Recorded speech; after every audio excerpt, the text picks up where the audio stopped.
Assalamualaikum warahmatullahi wabarakatuh. Perkenalkan, nama saya Dewi Nurranjani, mahasiswi 1 akuntansi.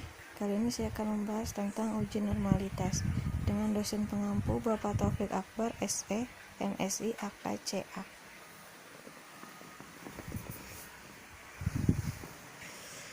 Uji normalitas adalah sebuah uji yang dilakukan dengan tujuan untuk menilai sebaran data pada sebuah kelompok data atau variabel, apakah sebaran data tersebut berdistribusi normal atau tidak. Uji normalitas berguna untuk menentukan data yang telah dikumpulkan berdistribusi normal atau diambil dari populasi normal. Metode klasik dalam pengujian normalitas suatu data tidak begitu rumit.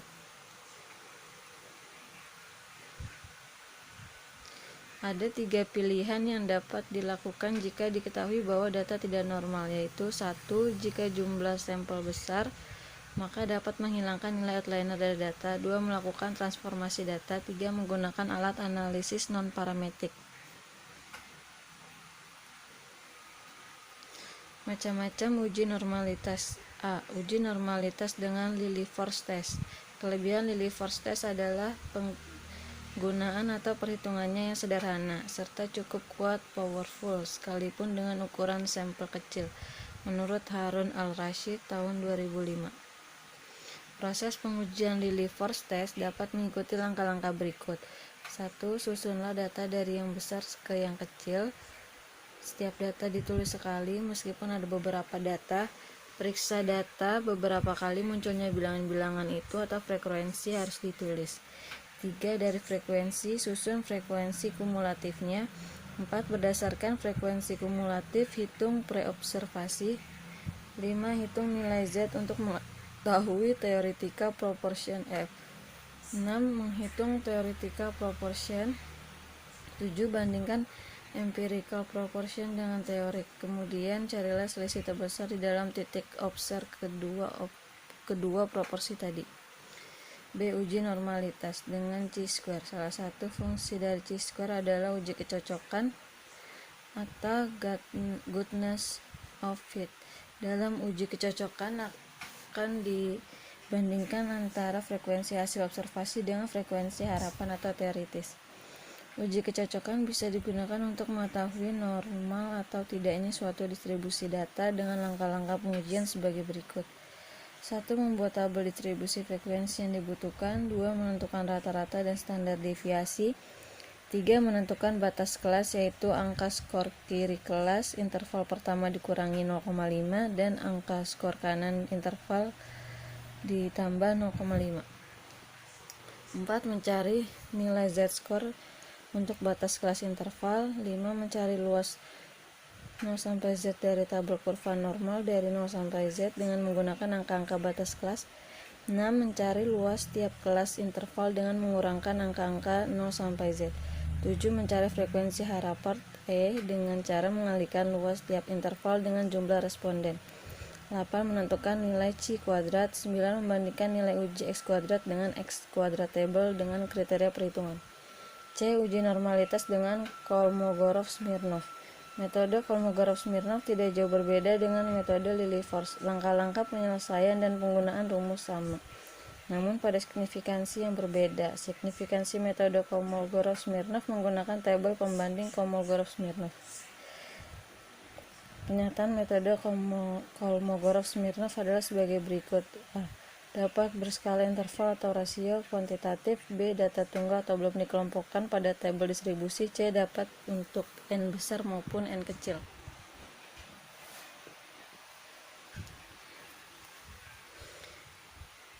Berikut ini uji normalitas dengan metode Kolmogorov-Smirnov menggunakan SPSS versi 21. Ini adalah data karyawan PT Panen GL tahun 2020. Ya, pertama kita buka aplikasi SPSS versi 20. Selanjutnya kita buka variable view-nya.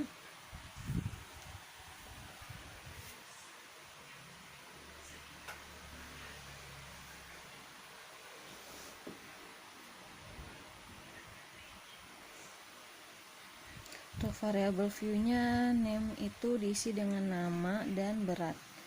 variabel yang akan kita cari itu adalah nama dan beratnya. Untuk tipe nama kita ganti dengan string, dan untuk tipe berat tetap dengan numerik, dan untuk desimal nama itu kita ubah jadi 0. Pada label berat boleh ditulis dengan berat.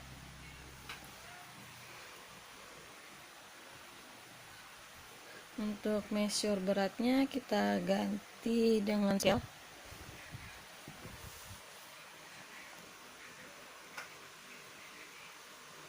Ya, selanjutnya kita ke data view. Sini sudah tersedia ya kolom nama dan berat. Untuk datanya sebelumnya sudah saya buat di Microsoft Excel, jadi tinggal di copy paste aja.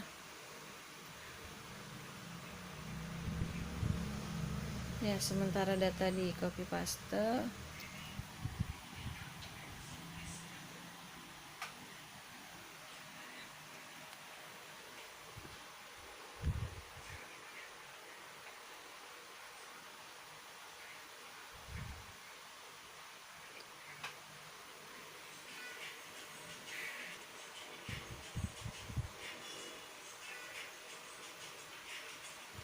ya data kita copy dan kita paste ke aplikasi SPSS.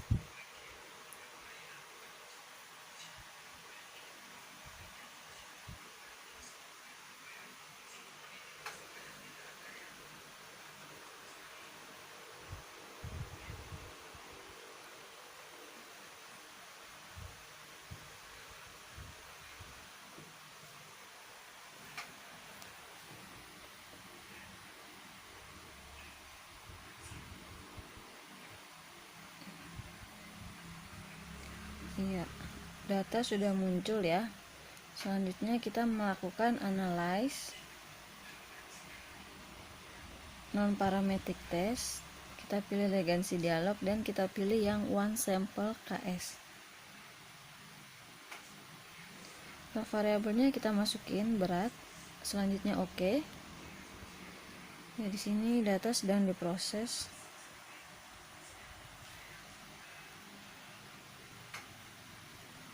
Ya, seperti ini tampilan dari one sample Kolmogorov-Smirnov test pada PT Panenggel Indonesia dengan korespondensi 14 karyawan. Selanjutnya kita kembali ke presentasi.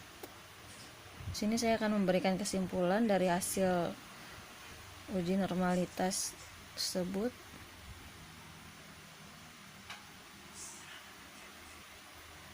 Ya, hasil dari Kolmogorov-Smirnov itu adalah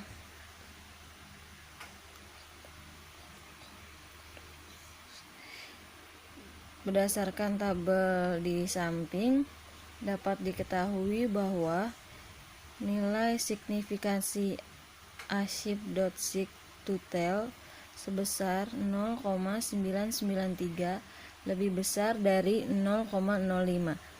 Maka sesuai dengan dasar pengambilan keputusan dalam uji normalitas Kolmogorov-Smirnov di atas, dapat disimpulkan bahwa data berdistribusi normal. Dengan demikian, asumsi atau persyaratan normalitas dalam model regresi sudah terpenuhi. Note, selain membandingkan nilai aship.sig_total dengan 0,05, ada cara lain untuk mengetahui apakah model regresi berdistribusi normal atau tidak, yakni dengan membandingkan nilai Z hitung hasil SPSS dengan nilai Z table.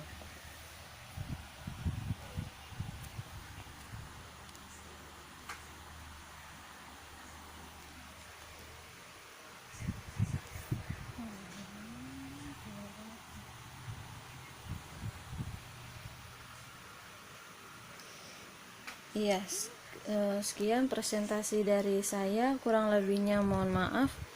Terima kasih. Wassalamualaikum warahmatullahi wabarakatuh.